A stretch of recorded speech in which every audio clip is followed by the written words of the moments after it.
pa to. Wow, sarap maligo dito. Ang linaw guys, oh. Oh. Quality, ang linaw ng tubig, oh. Parang salamin. Yun, good to hear yun. Para medyo mas mapagkis. Especially yung mga ano mo, nakakot mo mga gamit ko yan, no? Saka yung mga products. Oo nga po. So aside po dun, parang yung electricity, medyo mahirap din before siguro.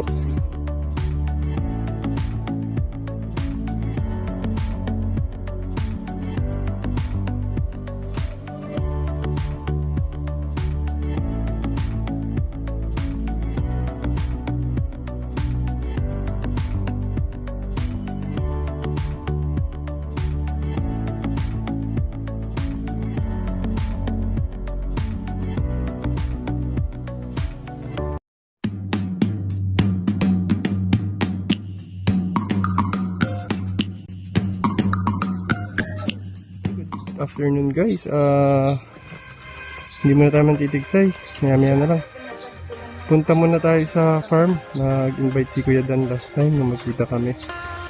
Bili lang tayo ng gasolina para napaandar natin yung generator doon. Tapos ito na rin yung bibili natin isda at saka pusit na iluluto mamaya para may mapagsasaw.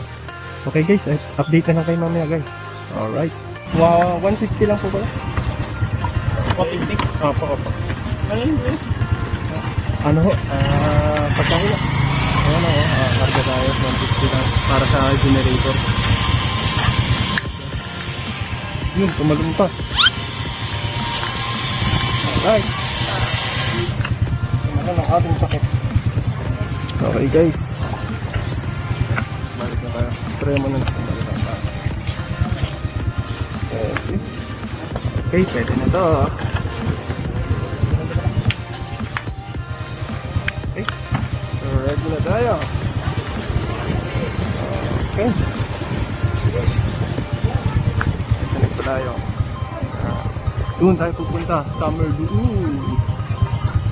Okay guys,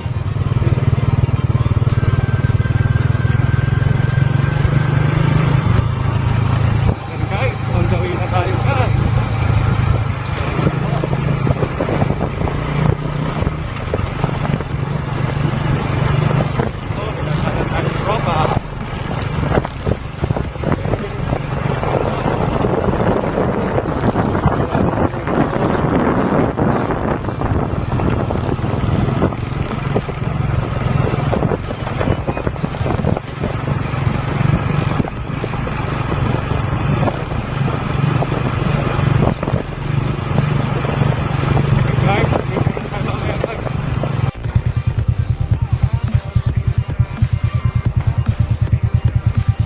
Guys, medyo malapit na tayo. Rock road na. So, indikasyon to na malapit na tayo.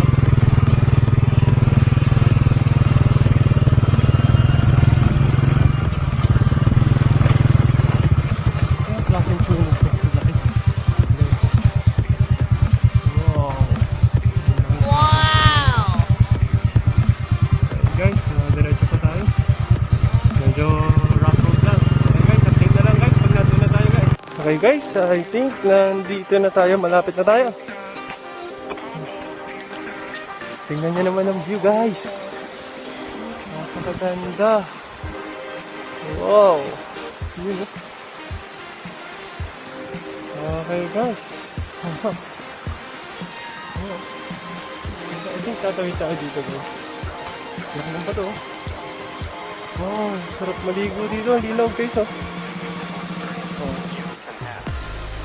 Quality, ang linaw ng tubig oh, parang salamin. Okay guys, proceed na tayo doon. Dito na tayo. Mamaya, try natin maligo dito guys. Alright. So guys, medyo matarik. Ano? Ayan. Yan ako galing sa iba. So, medyo matarik ka guys. So, kailangan ingat lang. Medyo mataas na ito.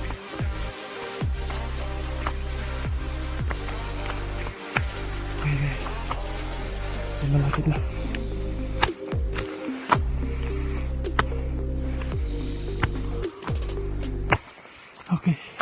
Okay guys, good afternoon. At last nakarating na tayo dito sa farm.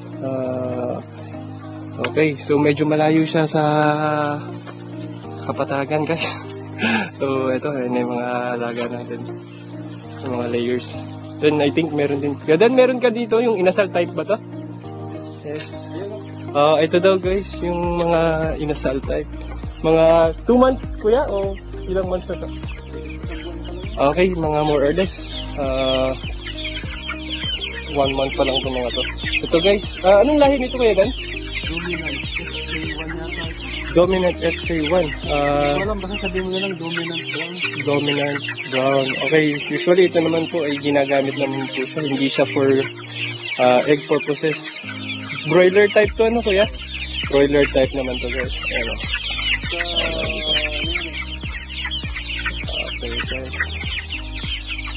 Dominant brown yan. Kaya lang, pag ginawin mo yung dominant brown, puro brown yung babae niya. Pagka lalaki, white at saka bulo. Okay.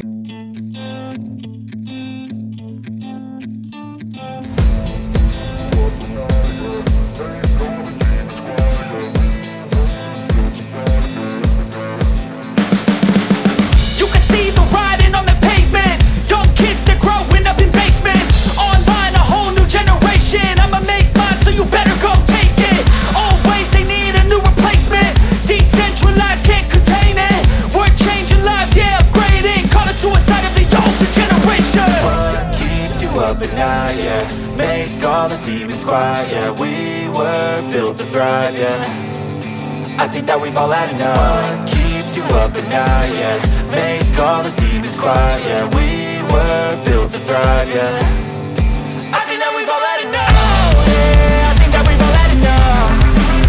Sick of dealing with the old plan. They know that we're calling it wrong. You got me like, oh yeah, I think that we've all had enough. They know that we're calling it wrong. Hey, it's too late to try to go contain it. A generation fueled by creation. We live lives on a small screen nation. We control the airwaves, no negotiation.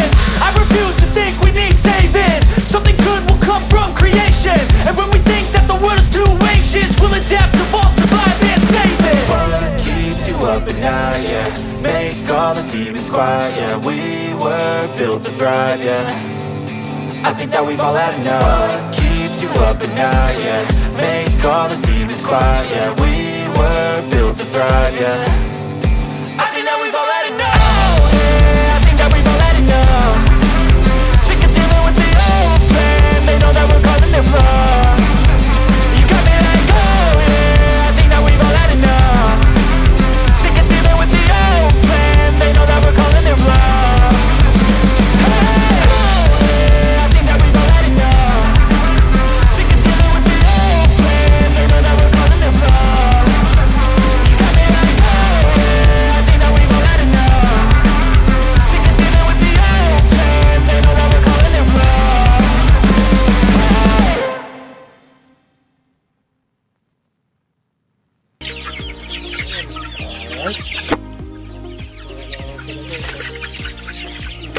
Sila ngayon ng panghalian nila. Ano yan? Kain naman daw.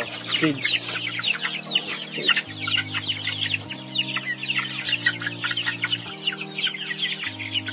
Okay.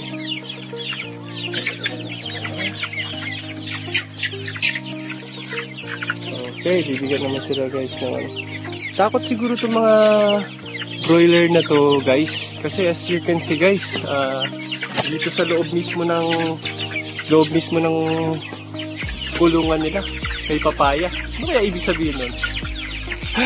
Takot sila mamatay kasi baka maaga sila matinola. Ayan guys, kakain na muna sila guys. Ayan. Ayan. So may papaya sila dito. Aside from papaya, may mga other ano pa, sweet fruits. Doon mamaya sa kanila, doon tayo ba? Yung sa may maternity ago ako.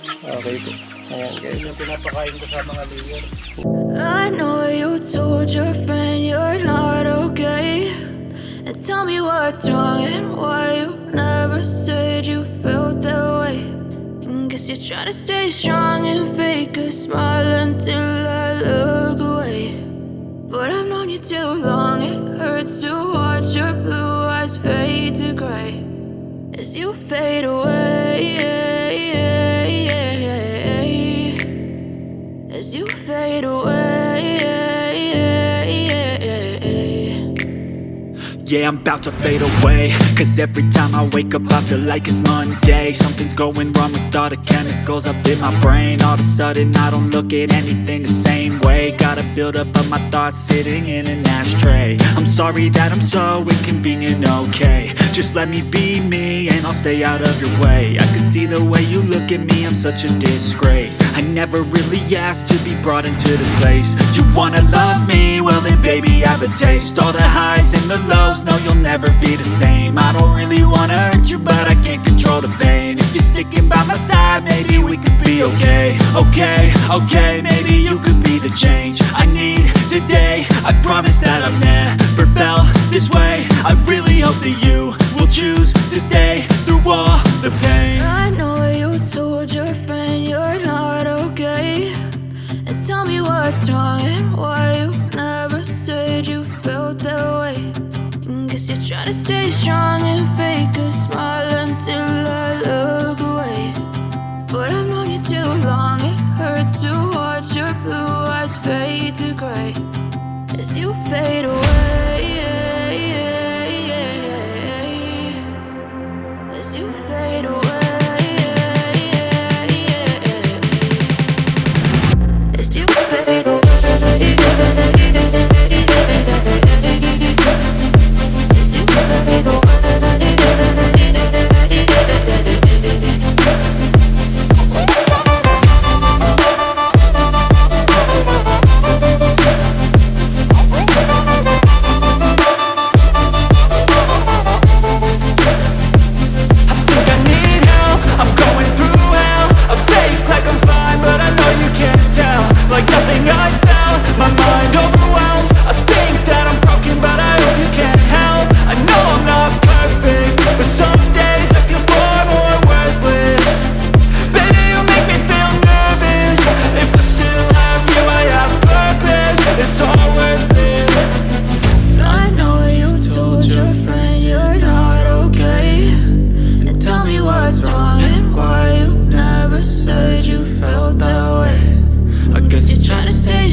Try to stay strong and fake a smile until I look away. But I've known you too long, it hurts to watch your blue eyes fade to gray.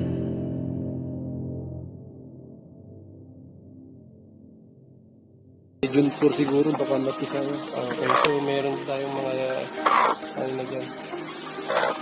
Papisa. Sorry, kay June. Okay guys, good afternoon. Ito, papalit tayo ng mga tubig sa kanilang inuminan. Ayan, kasi tanghali ngayon, so kailangan talaga palaging may mga tubig ang mga alaga. Especially summer, sobrang init, grabe. So guys, nandito na tayo sa mismong loob nitong maliit na farm ni Kuya Dandan. So, yan guys, as you can see guys, dito sa area na to, dito guys, yung mga itlog nila guys. Ayan. So, medyo marami na rin. Wow. Yan may mga bago pang itlog nila.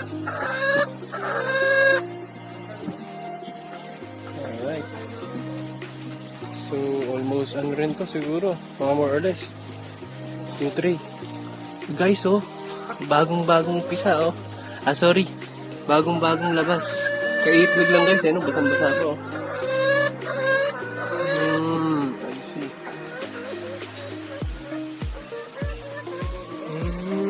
Okay. Okay guys, as you can see guys, oh, yung ibang mga pakainan dito or mga feeding trough guys, halatang yung owner talaga very resourceful. Ito, kung nakikita niyo yung isang mahabang pakainan na yan, ano lang siya, bamboo. So, isang buong bamboo siya. Instead nga naman na bumili ka pa ng feeding trough, ayan, oh, maging resourceful ka lang sa kapaligiran. Ayan, oh, makikita mo na. Ang dami niya, no? Isipin mo kung gaano kalaki yung matitipid mo kaysa bumili ka pa. Ano po? Okay. Ayan, so inom lang kayo at saka kain lang kayo mga ka-chicks para mas marami kayo ma-produce na ito. Ano guys? Alright. Yun, may sumamba na naman bago. Siguro mangingitlog na naman din to. Ayun. So, tignan natin kung makikita natin yung action na pangingitlog na.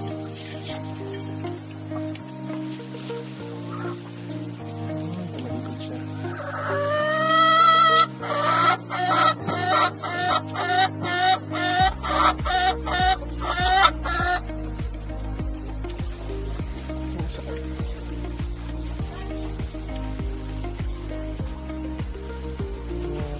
Guys,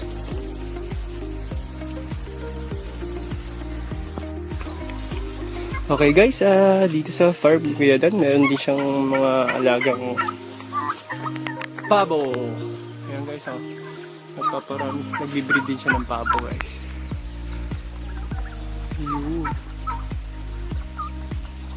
Okay. So nandito yung parang medyo mga bata pa. Sa kabilang area, ayun, medyo malalaki na nandun sa kabila. May naririnig ako.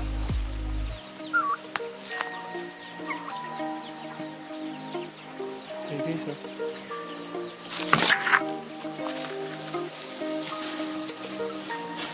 ganda ng ibon guys.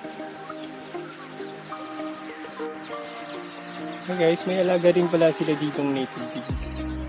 You know, may dalawang piglets dito.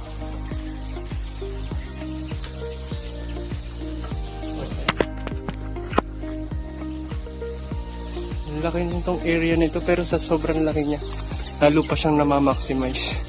Kasi guys, as you can see, halos lahat may tanim. It's either para sa mga hayop or para din sa tao. Ayun, ang daming mga tanim dito. Okay, may papaya, may sili. Ayan. At saka mga ibang fruit trees pa po. Ayan guys. Wow. Good afternoon. Gusto pong order. Okay, good afternoon guys. So guys, hindi na po tayo nagkaroon ng pagkakataon para makapag-harvest ng mga itlog. Pero meron naman na pong nakaprepare na finished product dito si Kuya Dandan. So as you can see guys, ito meron po tayo dito scale or kilohan ng itlog. So this ano po kasi very ano naman po ito, ano? Kumbaga accurate ano po. So guys, ito po isa po si Kuya Dan sa nag-ano po ng free range chicken. So lahat po ng itlog na to ay nagmula dun sa free range chicken niya. So bali yung pangalan po pala ng kanyang farm is, ano po kaya yung farm mo? Gabriel's Pasture Eggs Production. Okay, this is located po at Morongbataan po. Especially dito po siya located sa Nagbalayong. Pero kung may mga gusto pong umorder, you can contact na lang po dito sa number na to, ipapublish ko na lang po. 0956 Okay, you can contact or text na lang po sa 09 0956-683-7765. Okay guys, para sa mga gustong umorder po, dito po mga brown eggs po natin dito. Yan po, meron na po tayong i-deliver to. Saan nyo po kuya i-deliver to? Sa Morong. Morong area at Nagbalayong. So, Subic, nag-deliver din po ba kay Subic? Sa Subic. I see. Okay, so yun po, Tsaka Muntinlupa. Muntinlupa. So, yung market area ni Kuya.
Ilang trays po yan kuya? 3 trays.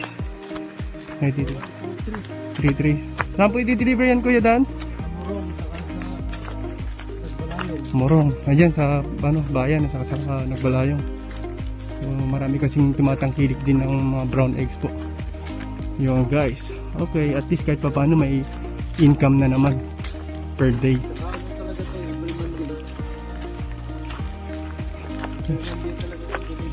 Every Monday may dinideliver daw talaga.